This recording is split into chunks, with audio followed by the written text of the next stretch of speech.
berkolaborasi oleh Unipar. Dan saya ingin menyapa Bapak Santoso sebagai Kepala Kemenak Kabupaten Jember dan Bapak Ahmad Fadli sebagai pengajar dosen ya Pak di kampus Universitas PGRI Argopuro Jember.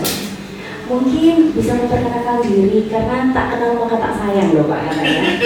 Mungkin siapa yang mau mulai dulu? Bapak mungkin silakan. Monggo Bapak. Terima kasih. Assalamualaikum warahmatullahi wabarakatuh.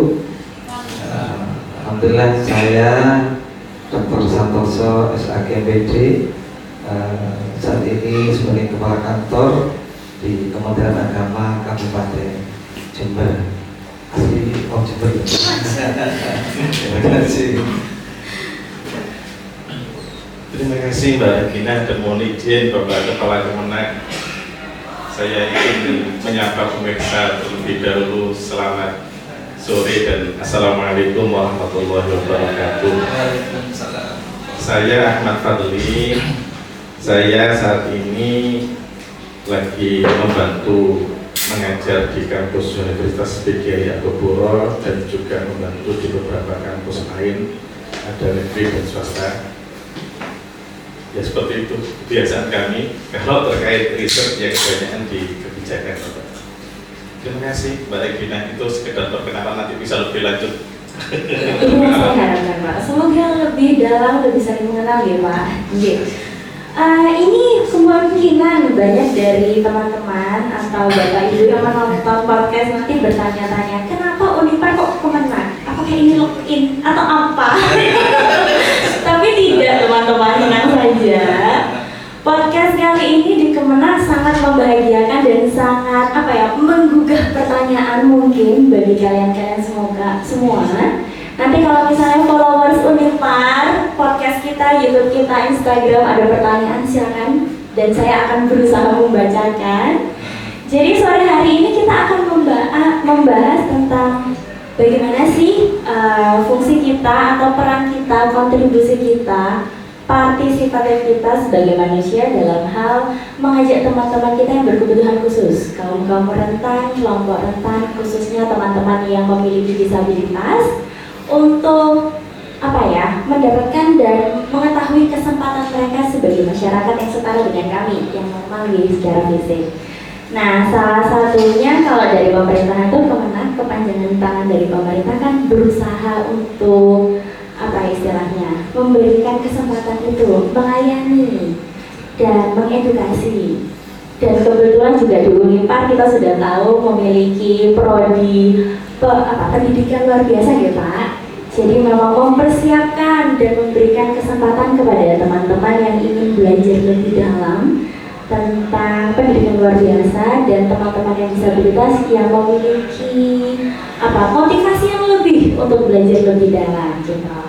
Jadi sore ini jujur saya sebagai orang awam juga masih banyak tidak tahunya Bapak. Kemenak itu yang saya pahami ya Pak, hanya ngurusi tentang sekolah-sekolah yang berbasis keagamaan dan ngurusi tentang haji dan mengurusi tentang pernikahan dan hal ini KUA. Itu saja Pak.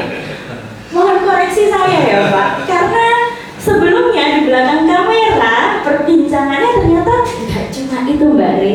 Kami mengedukasi, kami memberikan ini, kami menyiapkan ini, kami berkolaborasi dengan banyak pihak sehingga Kemenak bisa menjadi salah satu contoh instansi yang memberikan edukasi, kemudian memberikan fasilitas publik yang mumpuni untuk semua orang, semua level. Jadi mungkin kalau kita ngomongin tentang disabilitas, saya memang penasaran Pak. Ternyata Kemenak sudah banyak melakukan hal ya. Salah satunya yang saya dengar tadi itu ada yang bahasa isyarat. Kemudian banyaknya video-video yang membantu teman-teman dengan disabilitas untuk lebih paham dan lebih terpenuhi kebutuhan mereka. Tapi saya di sini punya pertanyaan Pak, pertanyaan awal ini. Sebagai, jangan takut Pak, saya tahu betul. Sebagai salah satu yang melakukan kebijakan, implementasi kebijakan Bapak, mungkin dari Kemenak Kabupaten Jember, apa saja yang sudah dilakukan untuk memberikan bantuan fasilitas kepada teman-teman yang disabilitas atau kelompok-kelompok rentan gitu. Monggo Bapak diceritakan gitu Pak. Terima kasih. Alhamdulillah, ini kami mendapatkan kesempatan untuk ya berbicara yang nantinya juga insya Allah mungkin beberapa masyarakat juga sama dengan Mbaknya tadi ya, apa sih Kemenag itu ya, kira-kira kaitan dengan kami misalnya, saudara kami yang di Papua misalnya, apa sih gitu ya. Makasih. Salah satu tugas dan fungsi kami di Kementerian Agama adalah sebagai pelayan masyarakat. Nah, kalau berbicara tentang pelayan masyarakat itu, masyarakatnya bagaimana? Nah, ini semua. Jadi kalau Kemenag ini memang mungkin kementerian yang beda dan luar biasa ya. Kalau kita hitung layanannya, ya mungkin dari orang baru bangun tidur sampai tidur lagi itu pernah harus hadir. Ya gitu, mulai bangun, oh bangun tidur butuh doa, nah kan pernah juga hadir gitu ya. Sampai bla bla bla, sampai mau tidur lagi doa lagi. Nah, tapi kalau kita istilahkan juga bagaimana hadirnya Kemenag itu hadir dari lahir yang maaf sampai meninggal. Nah, itu juga hadir. Bahkan belum lahir sudah mulai hadir. Gimana? Misalnya mau lahir bagaimana ya? Oh ada biar anak kita menjadi anak yang soleh, solehah. Nah kita juga 7 bulannya diselamatin gitu ya. Itu juga adalah Kemenag. Tentu sampai tadi sampai yang lahir ya adalah kita termasuk kelompok-kelompok yang mana. Nah ini yang mungkin sementara ini kan kita memberikan layanan itu kepada saudara-saudara yang normal ya sepertinya ini. Padahal yang butuh layanan tidak hanya itu. Semua saudara kita itu berhak untuk mendapatkan layanan, mendapatkan hak-haknya, termasuk kelompok rentan. Salah satunya adalah saudara kita yang di Papua. Nah, kebetulan kita hadir dan berusaha memberikan layanan yang terbaik sehingga hak-haknya yang terkait dengan tugas kami di Kemenag bisa kita bantu. Maka dengan hadirnya Pak ini sungguh luar biasa, sangat mendukung kami karena tentu untuk memberikan layanan kepada saudara kita itu ada ilmunya. Nah ini Kemenag harus hadir, tapi ilmunya kita kan tidak semuanya mampu. Ini perlu kolaborasi nanti dengan pihak gitu. Karena tadi Bapak sudah membahas tentang apa saja kesempatan dan hak-haknya yang seharusnya didapatkan oleh semua masyarakat ya Pak. Mungkin bisa diceritakan nih, karena pada saat saya datang ke Kemenag tadi saya hanya melihat satu yang sudah mencerminkan bahwa Kemenag Kabupaten Jember itu inklusi. Tadi saya lihat setelah pintu masuk itu di sebelah kanan ada corner untuk adik-adik kecil bermain. Jadi kan itu sangat memberikan fasilitas dan rasa aman terhadap ibu dan adik-adik yang kesini. Jadi semisal orang tuanya sedang mengurus keperluan surat menyurat atau komunikasinya mereka, adik-adiknya tetap ada dan terjaga secara aman. Tapi mungkin kalau yang untuk kaitannya disabilitas, saya belum melihat ya Pak.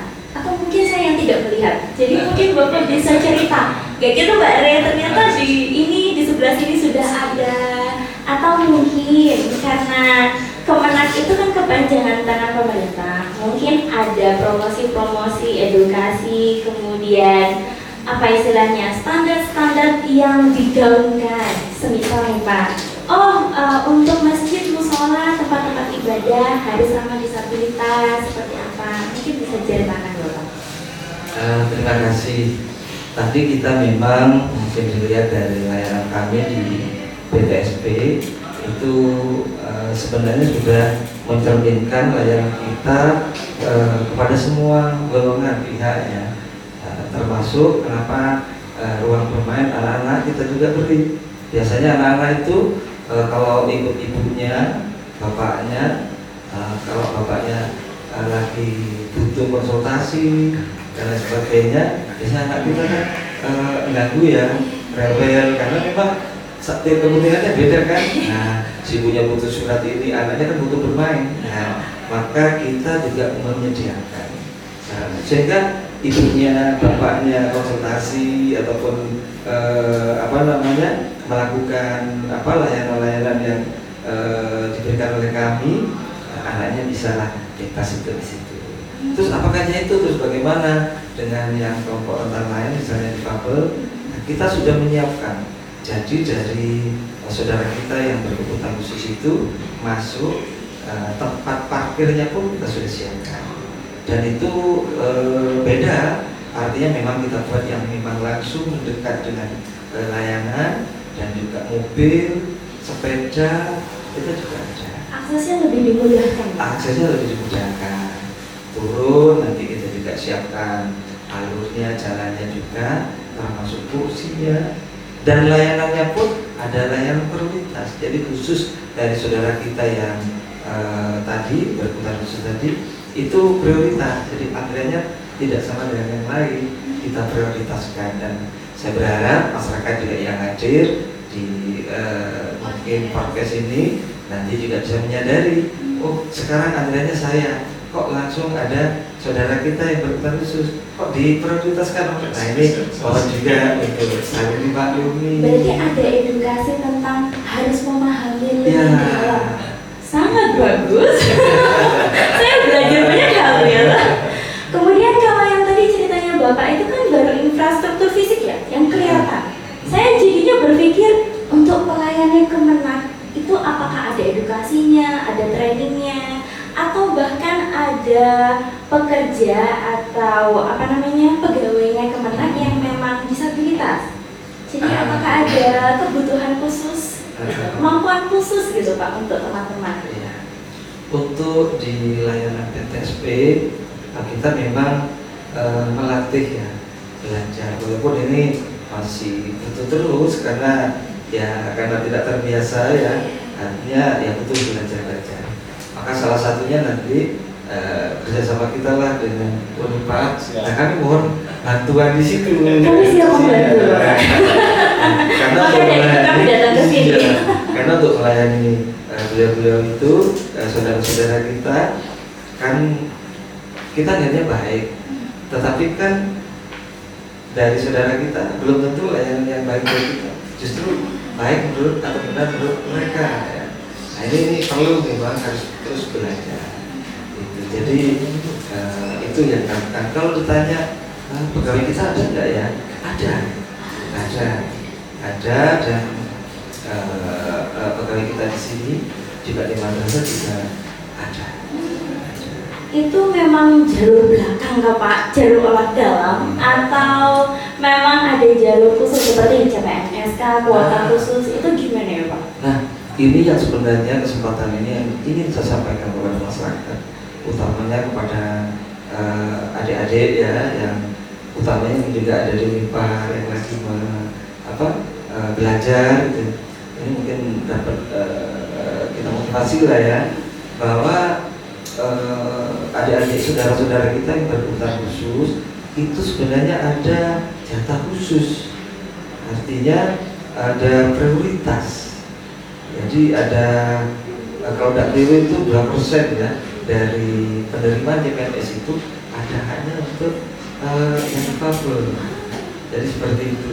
Dan ini yang kami sayangkan. Kami juga mohon maaf saya sedih jemput, tapi baru pulang juga gitu ya. Jadi kami juga tidak tahu kalau di Unpad itu ada prodi yang menangani disabilitas gitu ya. Nah ini kesempatan kami juga untuk menyampaikan kepada semua masyarakat, terutama adik-adik yang sekarang belajar di sana, bahwa ada hak di situ. Kita tahun kemarin CPNS 2024 itu Januari ini justru kita kekurangan kota, pendaftarnya kurang. Nah ini mungkin mohon maaf, mungkin kesalahan kami belum banyak memberikan sosialisasi. Nanti kami bantu Bapak dari Unpad. Yang kedua biar berdampak juga lah adik-adik kita yang belajar, oh saya punya harapannya atau ini. walaupun mungkin bukan satu-satunya ya, tetapi ini tambahan semangat lah, motivasi. Dan kami berterima kasih juga karena teman-teman dari penyandang disabilitas itu yang bekerja di Kementerian Agama, karena kebetulan saya sebelumnya di Tanwil, jadi tidak hanya Jember, saya tahu di Probolinggo ada, di Madiun ada, dan itu kemampuannya malah di atas rata-rata Bapak. Jadi kemampuannya di atas rata-rata, jadi sangat-sangat berdampak. Dan ini juga kepada anak-anak kami, misalnya guru, kepada murid-murid, itu juga memberikan motivasi juga. Artinya mohon maaf, beliau ini tunanetra misalnya ya, tapi kenapa bisa ya begini? Nah saya memang kok tidak bisa. Nah ini kan juga termasuk kepada ASN kita, pegawai kita. Nah, kalau melihat temannya bisa melakukan hal yang hebat, nah kok kita yang normal kok masih biasa-biasa saja. Nah ini kira-kira demikian. Iya, tapi kalau misalnya tadi saya ini kembali mengingat, walaupun kita bersama-sama berkompetisi menjadi seorang yang lebih baik ya Pak, tapi kan tetap kembali lagi harus adanya pemahaman bahwa mereka itu lebih butuh pemahaman yang lebih dalam dibandingkan orang yang normal ya Pak. Nah ini Bapak mungkin bisa istirahat dulu Bapak. Saya rindu suaranya Pak Fadi. Kebetulan beliaunya ini pengajar saya juga di Jadi mungkin karena tadi Pak Santoso sudah berbicara panjang lebar dan sudah ke ranah pendidikan ya Pak, sudah ke ranah guru-guru dan pengajar. Mungkin saya ingin mendengar Bapak pendapat Pak Fadi sebagai seorang pengajar, dosen yang bagaimanapun juga sering bertemu dengan teman-teman mahasiswa terutama di Unipar yang berkebutuhan khusus. Itu saya ingin tahu ceritanya, apakah mereka termotivasi kah atau sudah mendapatkan informasi yang sudah sangat jelas tentang kesempatan kalian itu besar loh teman-teman, kalian bisa. Itu bagaimana ya Pak? Terima kasih. Terima kasih Mbak Regina, setelah nunggu lama kemudian dapat jatah ini. Baik, terima kasih. Kita membahas tema terlebih dahulu sebelum menjawab apa yang ditanyakan oleh Mbak Regina. Diskusi kita ini diskusi yang menarik karena menyoal layanan kelompok rentan. Ini diskursus yang akan terus menemukan kontekstualisasinya dan akan terus hidup. Karena ternyata kelompok rentan itu kan sangat banyak di masyarakat kita. Kerentanan itu bisa dilihat dari banyak faktor. Kita bisa membreakdown kerentanan itu dalam banyak hal. Kalau tadi fokusnya kan lebih ke disabilitas. Ada kerentanan dari sisi finansial. Kalau dalam terminologi agama Islam disebut fuqara wal masakin atau du'afa, kelompok-kelompok yang tidak mampu. Tapi juga ada kerentanan lanjut usia, kerentanan anak, kerentanan masyarakat pinggiran, kerentanan disabilitas termasuk di situ. Kalau stressing kita diskusi pada disabilitas dikaitkan dengan eksistensi kantor Kemenak Kabupaten Jember, ya tentu kita harus mengakui dan mengapresiasi bahwa kantor Kemenak Jember ini ada orientasi akan keberpihakannya dalam memberikan pelayanan yang good public services kepada masyarakat. Dari arah beliau selama ini kami melihat di media dan sebagainya, Bapak Dr. Santoso ini ada keinginan kuat untuk memberikan pelayanan yang prima terhadap masyarakat. Eksistensi kantor Kemenak Kabupaten Jember ini sebagai instrumen politik, ya, sebagai instrumen negara, ya, sebagai lembaga pelayanan publik juga, ya. Nah ini sebagai instrumen negara tentu harus hadir untuk memberikan pelayanan yang terbaik sebagaimana amanat Undang-Undang Nomor 25 Tahun 2009, ya. Termasuk ada irisan akan keberpihakan terhadap disabilitas. Disabilitas dalam konteks Jember merujuk pada data yang kami miliki dari Perpenca itu kurang lebih ada 11.000 Pak. Jumlah yang cukup signifikan. Kalau diakumulasi seprovinsi, diakumulasi secara nasional, jumlahnya ini cukup besar sekali. Tetapi ditarik karena kebijakan, ada disparitas kebijakan yang tidak menyentuh mereka, ada sekat yang menjadi penghalang pelayanan publik untuk mereka karena ada kerentanan itu. Misalkan di pendidikan, tidak semua sekolah itu inklusif yang siap menerima teman-teman calon siswa yang berkebutuhan khusus. Ini fakta.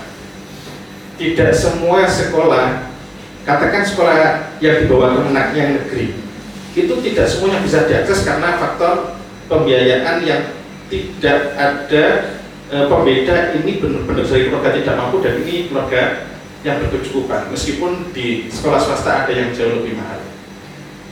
Sehingga turunan diskusi kita menyoal layanan kelompok rentan ini cakupannya cukup luas. Sektor pendidikan ya, sektor peribadatan juga sangat bersentuhan sekali. Misalkan saya Muslim, saya mengetahui tidak semua masjid itu ramah terhadap jamaah yang memiliki kerentanan itu.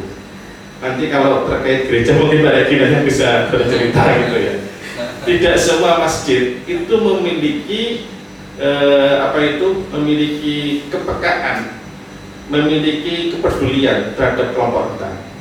Misalkan ada jamaah yang mobilitasnya menggunakan kursi roda, itu kan banyak, tidak sedikit itu kan. Ternyata akses kursi roda untuk masuk ke masjid itu tidak ada. Kalau di Jember yang kami ketahui baru di Rodotul Muflisin, yang Condro yang barat itu. Di banyak masjid itu tidak ada. Kita ngomong di masjid aja turunannya banyak sekali.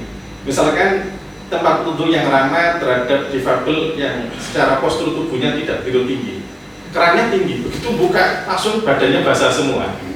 Ini kan ya problem. Ditutup ya basah lagi. Kalau saat wudhu mungkin bisa menghindar, tapi ketika buka dan nutup itu mau tidak mau kan pas di atasnya.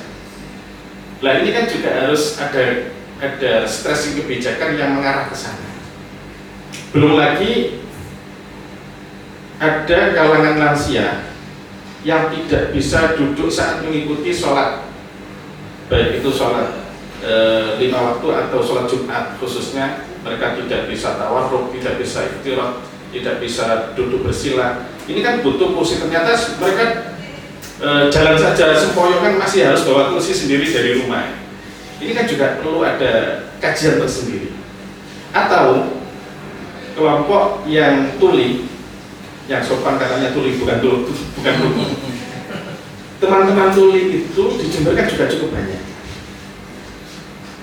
Di Unipar sendiri dari data kampus itu ada 47, 18 diantaranya ini laki-laki mahasiswa, selebihnya berarti mahasiswi. Mereka usia akhir kuliah, tentu kena hitop mereka juga harus ikut Jumatan. Sementara saat ikut Jumatan tidak bisa mendapatkan nilai dari khotib saat menyampaikan khutbahnya. Misalkan di situ ada rukun wasiat takwa, ittaqullah, mereka tidak dapat itu. Apalagi dasar-dasar yang lain, misalkan membaca Al-Quran, mereka tidak bisa.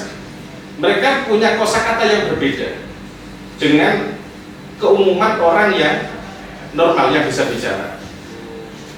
Kosakata mereka ya kosakata non-verbal bahasa isyarat. Kalau kita ini kan punya kosakata verbal dalam bahasa yang selama ini kita gunakan secara umum dalam konteks Indonesia ya bahasa Indonesia secara.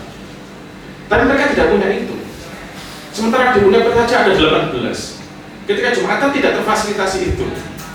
Nah, tanpa mengurangi rasa hormat dan tugas dari semua pihak yang selama ini sudah punya stressing, punya kepekaan terhadap hal itu, kiranya ini juga perlu disentuh. Perlu fikih kontemporer yang menyoal disabilitas.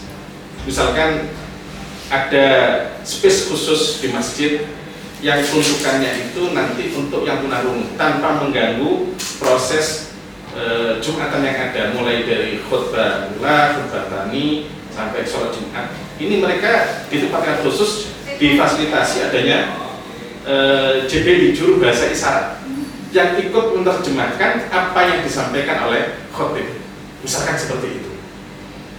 Ini baru di masjid. Kompleks sekali ternyata. Sehingga kajian terhadap pelayanan kelompok rentan ini harus benar-benar mendapatkan perhatian dari semua kalangan, semua stakeholder. Kantor Kemenak itu tidak hanya sekedar memberikan pelayanan secara formal, tetapi harus tuntas. Ketika mendapatkan WBK, wilayah bebas korupsi, ketika mendapatkan wilayah birokrasi bersih melayani, dianggap sukses, ya tentu tidak. Tolak ukurnya ya bagaimana penerimaan masyarakat, saya sudah terlayani, bukan pada penghargaan-penghargaan yang ada. Sehingga tadi saya sangat apresiasi betul dengan semangat guru kami, kiai kami, Dr. Haji Santoso SAG MPD, yang punya arah keberpihakan dalam kebijakan pelayanannya yang menyapa semuanya. Pelayanan ini untuk semua, dari kantor Kemenak untuk seluruh masyarakat Jember. Misalkan di KUA itu catatan sipil secara umum ya ikut dalam proses akad nikah. Mohon maaf, dalam akad nikah itu ada rukun ijab qabul. Sirot ijab qabul itu kan antara ijab dan qabul itu kan harus selaras. Jangan sampai ada beda pemahaman. Sementara secara fikih memang boleh ada wali hakim, ada wakil wali, ada termasuk yang dari pengantinnya yang bagian menerima ijab itu juga diwakilkan juga boleh. Tetapi penerimaan teman-teman difabel, katakan yang tunawicara, mereka yang menikah, kenapa harus diwakili? Ada perasaan lebih bangga kalau dia sendiri yang ikut terlibat dalam ijab kabul itu. Sementara pemahaman kosakata baik dari wali dengan dengan yang menerima, yakni pengantin pria dan saksi, ini ada kosakata yang berbeda. Potensi akan berbeda pemaknaan. Saya awal-awal di Jember, kebetulan saya dari Gresik, tidak bisa bahasa Madura. Pas habis Jumatan pulang di tengah jalan ditanya, "Bila datang lain?" Saya biasanya ke Surabaya aktivitas. Saya jawabnya dari masjid, Bapak. Maksudnya datang kapan dari Surabaya? Saya jawabnya dari masjid. Karena kosakata berbeda. Pun demikian dalam rukun ijab kabul itu potensi ada problem. Sehingga di cerita di Tanggul, cerita di Gumuk Mas, itu kalau dipahami bersama dalam mengakadkan itu menjadi lelucon. Kalau boleh saya mencontohkan itu ini kan bisa jadi di mana ya lelucon, ya pelecehan. Kalau memang tidak bisa, ya tentu ini harus dijawab bersama. Karena yang bisa untuk ini, untuk menjembatani komunikasi itu banyak. Ada yang bisa dan memiliki kosakata verbal sekaligus memiliki kosakata non verbal dalam bahasa isyarat itu. Dan Unipar menyediakan itu. Benar sekali, Bapak. Nah, itu jawabannya. itu jawabannya dari pertanyaan hari ini. Unipar menyediakan tenaga-tenaga yang menjembatani komunikasi dalam pelayanan, baik ketika ada yang datang ke kantor atau saat akad nikah. Itu bagaimana syarat rukunnya terpenuhi, maksudnya sesuai dengan fikih yang ada. Ini kami bisa menjembatani. Sangat banyak saya belajar dan mengetahui cerita-cerita dan fenomena yang ternyata terjadi nyata di masyarakat. Dari katanya Pak Fadli tadi. Dan saya mengasumsikan dan memahami bahwa Unipar memang sudah dari awal, semenjak berdirinya PLB memang sudah secara nyata dan aktif menghidupi kesetaraan, kesempatan dan harapan antara mahasiswa ataupun staf pegawai dosen yang normal ataupun yang memiliki kebutuhan khusus. Sangat sangat hebat sekali. Saya bangga ini menjadi salah satu bagian dari Unipar walaupun baru ini. Akan tetapi tadi dari ceritanya, terima kasih Pak Fadli atas ceritanya yang fenomena nyata dan cerita tentang kenyataan bagaimana. Saya menggarisbawahi bahwa tadi ada ketuntasan dan penerimaan Bapak. Jadinya saya spontan berpikir apa saja sih Pak yang sudah dilakukan secara nyata oleh Kemenag terkait dengan pelayanan untuk teman-teman yang berkebutuhan khusus atau teman-teman yang rentan. Karena kan bagaimanapun kolaborasi dengan Unipar yang akan berjalan ini memang sebagai perbaikan dan realisasi nyata dari Kemenag. Tapi kan sebelum itu saya percaya Kemenag itu sudah melakukan. Mungkin bisa sharing cerita-cerita yang menggugah, memberi harapan atau keberhasilan lah Pak bahasa saya dari Kemenag. Silakan Bapak. Terima kasih. Alhamdulillah. Tadi kita juga sudah banyak mendengarkan dari beliau terkait bagaimana sih seharusnya memberikan layanan khususnya kepada saudara-saudara kita yang dipanggil. Ini adalah merupakan seperti yang saya sampaikan awal, tekad kami untuk memberikan layanan kepada semua pihak. Dan tentu ya kita harus selalu belajar dan menambah pengetahuan, dan yang paling penting adalah kita harus datang juga ya kepada pihak-pihak terkait, instansi, lembaga perguruan tinggi maupun masyarakat yang sama-sama punya komitmen untuk memberikan layanan yang terbaik. Kami sudah bekerjasama juga dengan SLB. Ini dalam rangka juga sama. Nanti kita juga akan melakukan. Ini sudah juga ada insya Allah dengan rumah sakit. Nah, jadi dalam rangka untuk tadi memberikan bagaimana layanan kita menjadi diterima dengan baik oleh masyarakat. Seperti tadi disampaikan juga oleh beliau, memang tempat ibadah ya. Nah, ini juga kami menjadi catatan penting juga, dan nanti ke depan kami tentu akan melakukan pendekatan kepada masyarakat, tokoh masyarakat, baik dari misalnya masjid, tokoh kiai ataupun agama lain, Katolik, Buddha, yang saya kira sama. Mempunyai ada saudara kita yang memerlukan layanan terkait dengan haknya untuk mendapatkan untuk bisa beribadah dengan nyaman dan tenang. Seperti yang tadi Bapak dari awal bangun sampai tidur ya Pak? Iya. Nah, tentu itu tidak bisa dilakukan dengan sendirian, dengan semua pihak. Saya pun juga ya anggaplah walaupun Kemenag ini hadir belum sempurna, tetapi saya lihat juga instansi lain pun yang berhak untuk bersama-sama untuk memberikan layanan-layanan tadi. Tidak hanya sekedar simbolis, normatif, biasa dikatakan keren lah, bisa begini, tidak itu. Tetapi memang betul-betul dengan tulus, karena ini adalah kewajiban kita. Masjid itu selain tadi disebut amunisinya, mungkin yang lengkap yang sudah bagus kita lihat itu Ibu Kasir. Apabila sudah ada nanti kita kirimi foto-fotonya nanti ya. Dan saya berharap ini melalui ini media ini ya, mungkin juga masyarakat kita juga ikut menyaksikan, melihat ini untuk termudah juga. Masjidnya minimal tadi ya bisa meniru dari Ibu Kasir, dari Al-Muhlisin ya, yang sudah mendahului. Kenapa yang lain kok tidak? Memang banyak hal juga ya. Artinya di lingkungan itu mungkin yang berkebutuhan besar itu memang mungkin tidak ada atau sangat minim, sehingga perhatian dari masyarakat juga kurang. Padahal itu adalah hak. Iya, kalau masyarakat itu kan dari luar. Nah itu ya. Nah, ini saya berharap dimanapun tempat ibadah itu ya lakukan hal yang sama. Tetap masuk kami di kantor dulunya mungkin tidak. karena mungkin dianggapnya sudah bisa dilayani dengan dibantu, misalnya kita ada security, ada gini, nah ini membantu. Nah, tidak cukup itu, tapi memberikan fasilitas yang lebih dari itu.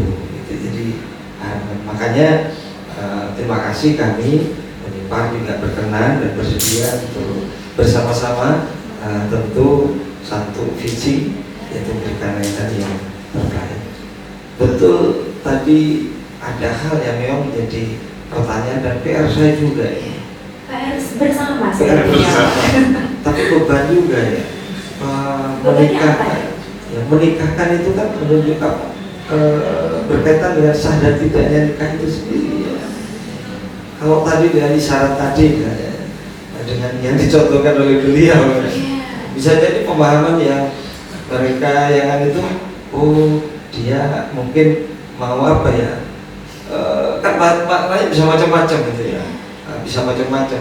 Oh saya mungkin 1 tambah 1 sama dengan 2, kan bisa jadi begitu ya. Nah ini kenapa? Karena memang para penghulu kita kan tidak semuanya paham.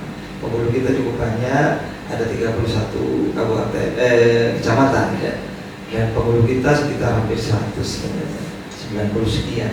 Tapi kami sudah memberikan edukasi latihan itu, tapi tetap tidak cukup, nanti terus butuh. Bahkan nanti akan kami mohon melalui Unipar nanti mohon dukungan itu memberikan pelatihan atau pemahaman pada penghulu-penghulu kami dan ASN kami, tidak hanya sekedar menikahkan. Kok kemarin itu kami melakukan beberapa tahun itu melakukan semacam workshop gitu ya. Nah, itu justru yang paling hafal menikahkan itu, yang lain-lain masih belum, tapi yang menikahkan tuh semua penghulu hafal semua gitu ya. Karena mungkin pernikahan awal kehidupan, Pak. Iya.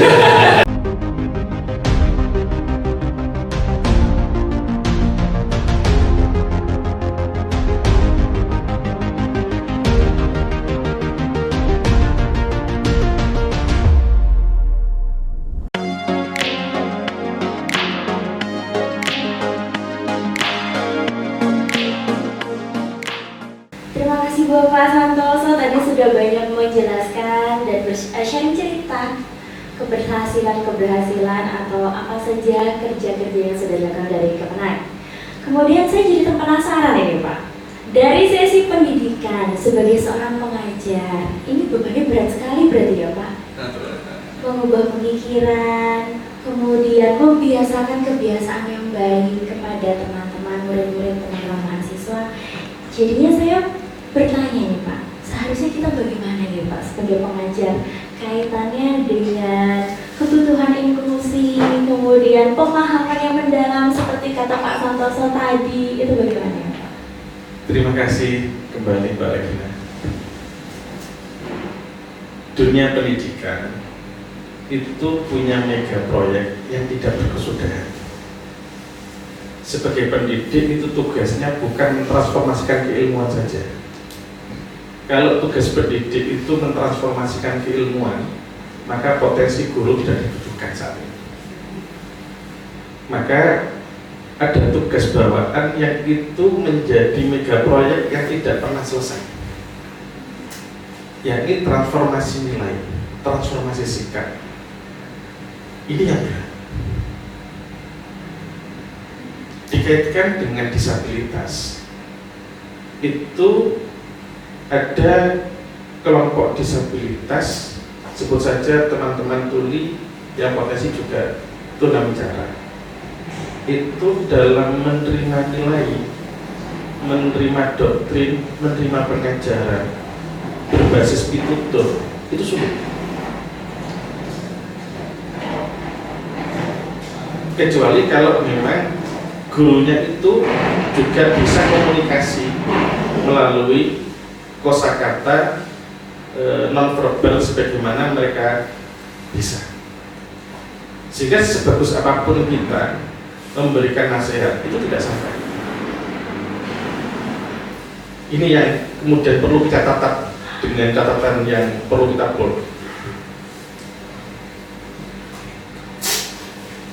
di teman-teman tunarungu merujuk pada fakta yang ada secara kasuistik punya problem yang lebih banyak, yang lebih serius daripada teman-teman difabel yang lain.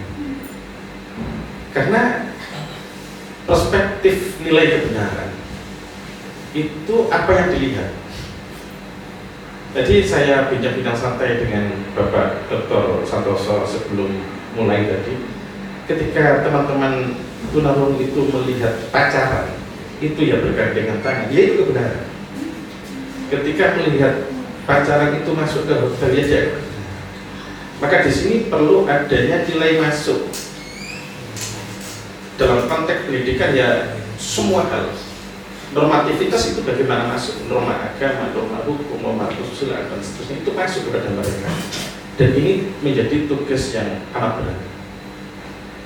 Kalau tadi Pak Santoso menyampaikan ada SLB, bagi saya SLB itu ya satu solusi. Tetapi ketika kita menggunakan logika kritis kita, ini masih membutuhkan solusi lain. Karena faktanya anak-anak itu dalam kehidupan real itu tidak dalam lingkungan masyarakat yang semuanya difabel. Kalau hidup atau berproses belajar itu di SLB itu kan komunitasnya kan komunitas difabel. Komunitas aman bagi mereka ya, Pak? Komunitas aman ya.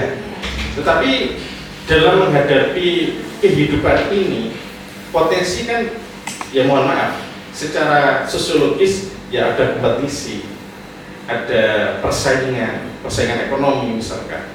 Lah ketika terkondisikan selama ini dengan sesama difabel tanpa melihat realitas, setelah keluar ternyata yang dihadapi adalah fenomena real. Ternyata di sini ada orang yang bukan difabel, yang mobilitasnya bisa lebih tinggi, yang dari sisi modalitas finansial lebih kuat. Ini kan ada jarak yang memisahkan begitu jauh.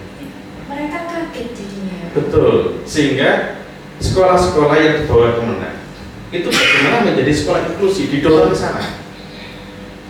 Artinya siapapun mereka dengan segala keterbatasannya diterima dengan ketentuan-ketentuan yang berlaku, sehingga mereka jangan ditolak masuk katakan ke MTSN, jangan ditolak karena alasan disabilitasnya.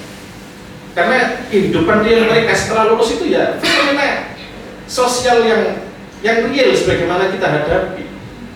Jangan dihadapkan pada sesuatu hal yang sejenis, sesuatu yang berada pada zona nyaman. Maka harus diajarkan juga ini loh tantangan yang dihadapi di kemudian hari. Itu kalau dari perspektif saya, Mbak. Bisa salah, bisa benar. Benar, karena yang saya takutkan mungkin penerimaan para pendengar atau para penonton nanti kayak sangat sulit itu. Justru mereka tidak aman, nanti mereka tidak bisa belajar, nanti mereka motong atau sebagai macam dibully. Akan ada seperti itu ya Pak?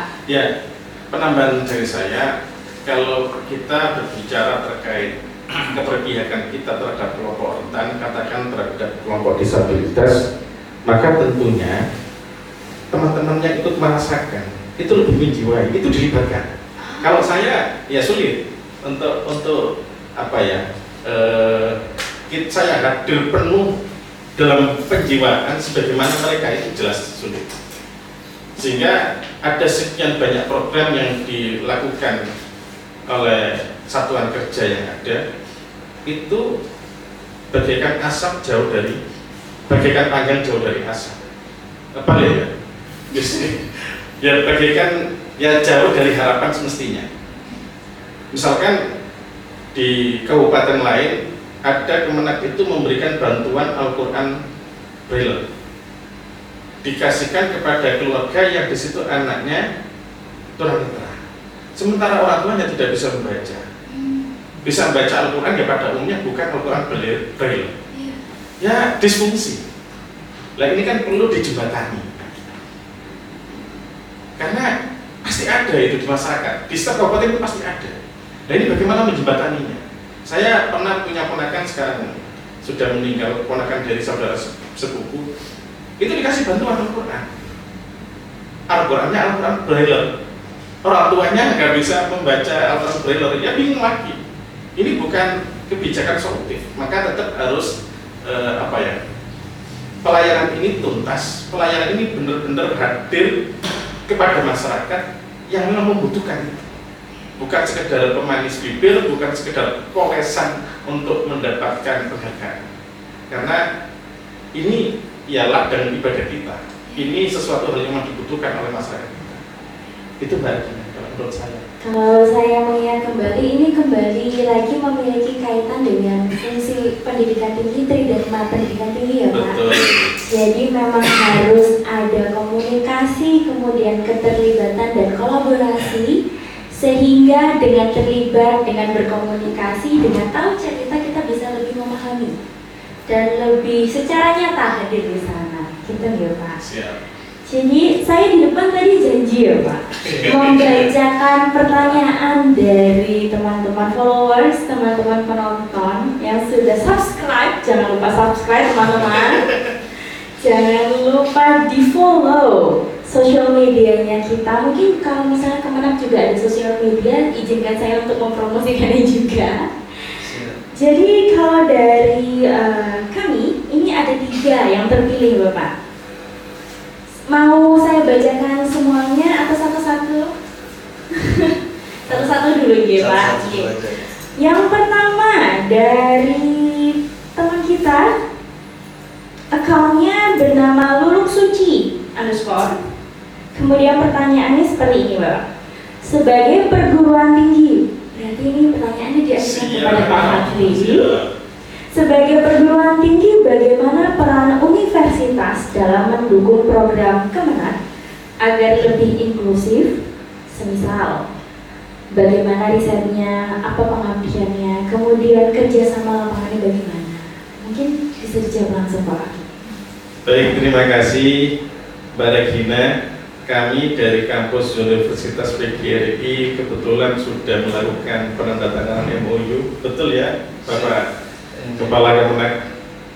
Kami telah melakukan penandatanganan MOU. Ya tentunya harapannya MOU ini tidak selesai di MOU, tapi ada pemaknaan lebih lanjut, ada MOA-nya sampai ada IA-nya.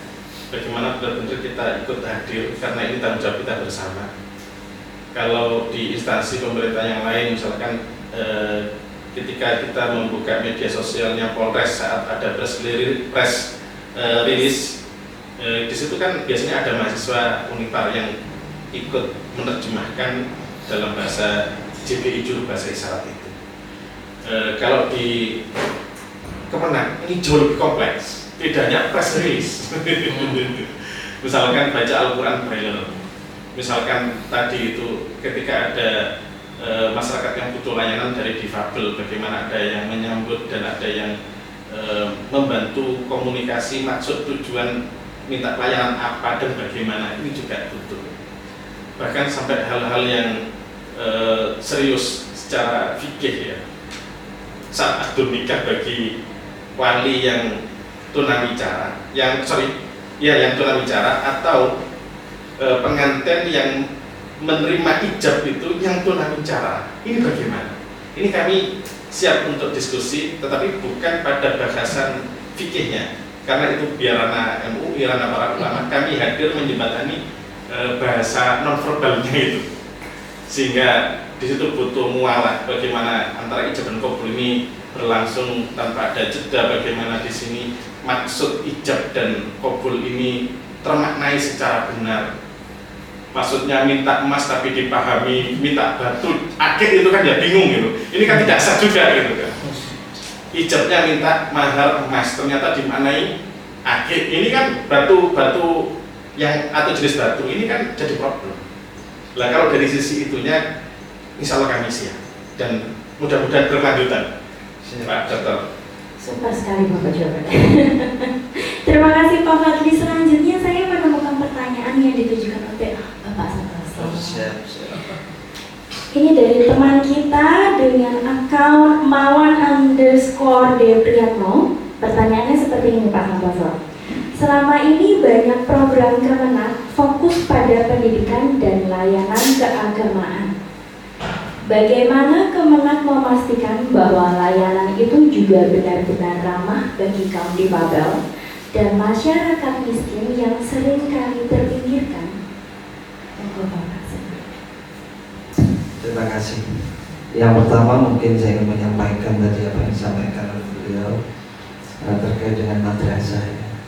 Madrasah yang inklusif, yang bisa menerima. Saya kira di madrasah sudah ya, kita harapkan demikian. Bahkan ada dari Nima 2 Jombang itu memang sudah ada ini juga dengan SLB, jadi betul-betul pelayanan sudah lebih profesional, itu sudah ada. Dan nanti tentu saya berharap di semua lembaga pendidikan khususnya di madrasah itu juga melakukan hal yang sama. Ada kembali, ini adalah anak kita, generasi kita. Itu. Terus berikutnya tadi bagaimana sih? Memastikan layanan dari Kemenak itu benar-benar ramah untuk kaum difabel dan masyarakat miskin yang terpinggirkan. Ya, makanya kita hadir, utamanya di sini di Kemenak, kita melayani dengan tadi yang kami sampaikan, dengan proses yang kita prioritaskan betul. Bahkan kalau memungkinkan memang akuntan ya, mungkin tempatnya jauh, lalu hadirnya juga dengan biaya yang juga tidak memungkinkan, kita ada WA center. Jadi cukup lewat WA, kalau disampaikan lewat WA cukup, saya kira itu sudah selesai. Oh tidak mungkin karena lewat WA tidak bisa juga gini. Ya kami juga siap hadir. Jadi sekali lagi kita betul-betul ingin melakukan yang terbaik, walaupun tentu ini perlu bertahap dan manusia yang tidak mungkin sempurna. Tentu inilah menjadi mimpi yang bukan hanya sekedar label. Jadi kami ini sebenarnya bukan mengejar label ya, tetapi mengejar tanggung jawab kami dan hak dari saudara-saudara kita. Memang betul seperti yang disampaikan oleh beliau, mirislah kalau kita tidak hadir gitu ya. Seperti itu, termasuk dalam hal pendidikan itu kita akan memberikan fasilitas lebih, apalagi pada adik-adik kita yang tidak mampu. Bagi adik-adik kita yang tidak mampu, jangankan yang berkebutuhan khusus ya, yang tidak pun ya kita harus hadir ya, yang namanya kelompok rentan itu tadi disampaikan tidak hanya karena berkebutuhan khusus tadi ya, tapi semua pihak yang betul-betul butuh kehadiran kita. Mungkin itu. Jadi saya kembali mengingat bahwa vibes-nya sangat adem sekali ya Pak, karena ternyata bekerja itu juga beribadah, bekerja itu juga untuk Tuhan ya Pak. Kembali saya harus mengingat itu. Dan teman-teman, saya ingin memuji di sini. Tidak banyak petinggi-petinggi yang siap data teman-teman. Pada saat beliau yang menjawab tentang ketersediaan madrasah ya Pak, yang siap dengan fasilitas inklusinya, beliaunya langsung membuka HP teman-teman. Jadi memang itu sudah nyata terjadi, sudah dilakukan oleh Kemenak di bawah kepemimpinannya Bapak Santoso. Saya sangat salut karena datanya sudah siap semua. Mari kita berikan tepuk tangan kepada Bapak Santoso. Pertanyaan terakhir Bapak, ini dari akun atas nama Fahreza Anugrah. Pertanyaannya mungkin bisa dijawab oleh Pak Fadli dan Pak Santoso, karena ini sepertinya kaitannya bisa dari ranah akademisi dan ranah praktisi pemerintahan. Begini Bapak pertanyaannya, banyak masyarakat rentan kesulitan mengakses informasi tentang bantuan atau program pemerintah.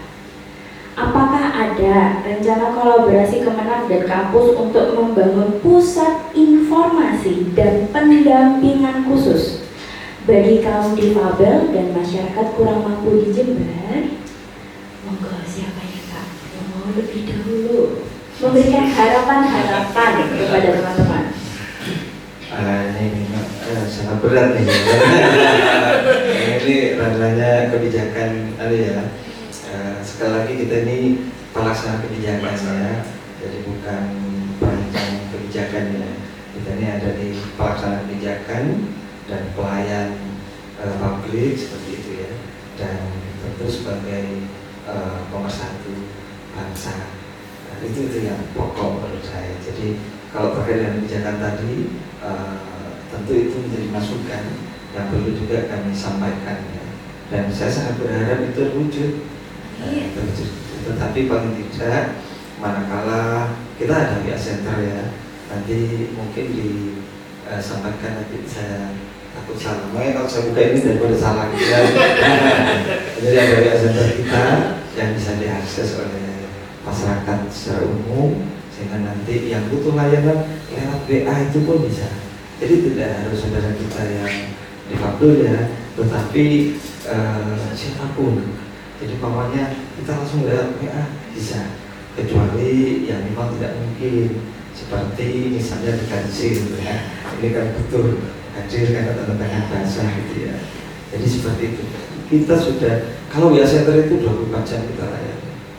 Tetapi kalau yang berkebutuhan khusus tadi yang kayak memang mendesak, yang gini-gini yang butuh hadir, insya Allah selama bisa, dalam Sabtu kita libur, itu mungkin jam 9 sampai jam 12 kita siap, walaupun nanti harus ada kontak, kita juga hadir. Bahkan kami pernah, karena ini legalisir dari salah satu anak kita yang butuh dan besok sudah terakhir, dan itu jam 10 malam telepon, kita butuh ini Pak, besok terakhir, saya hadir. Teman yang menangani di PT Syukur kami hubungi dan hadir, kita ketemu di sini.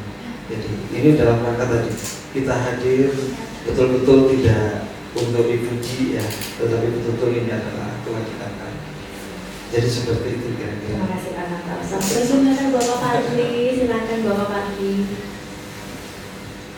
Kalau menyoal pusat informasi, ya tentu kami bisa memberikan informasi kebijakan di dalam kampus. Tapi kalau informasi bersama dalam realisasi pelayanan ramah kelompok rentan ini tentu masih membutuhkan pembicaraan lebih lanjut. Nah, kalau di Unipar ini sudah berusaha menjadi kampus yang ramah difabel, ramah terhadap kelompok rentan. Menurut data yang ada, ternyata Unipar ini menjadi kampus dengan jumlah mahasiswa disabilitas terbanyak se-Indonesia. Ya ini sebagai informasi juga.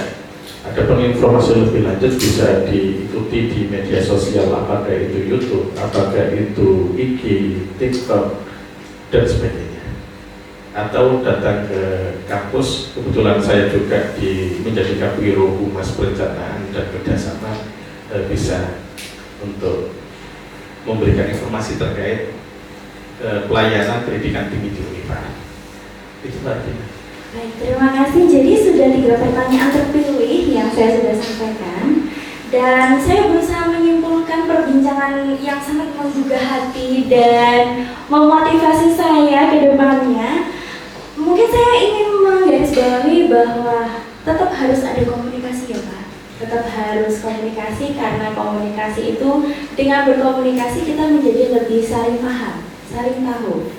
Kemudian dari komunikasi yang nyata itu adalah kerja nyata. Kemudian hadir nyata, terlibat. Karena dengan terlibat kita melihat, kita merasakan, dan kita mendengar. Dan itu tentu saja nanti pada akhirnya saya menyimpulkan bahwa harus adanya pemahaman yang tidak hanya menggunakan pikiran logika, akan tetapi juga dengan hati. Begitu.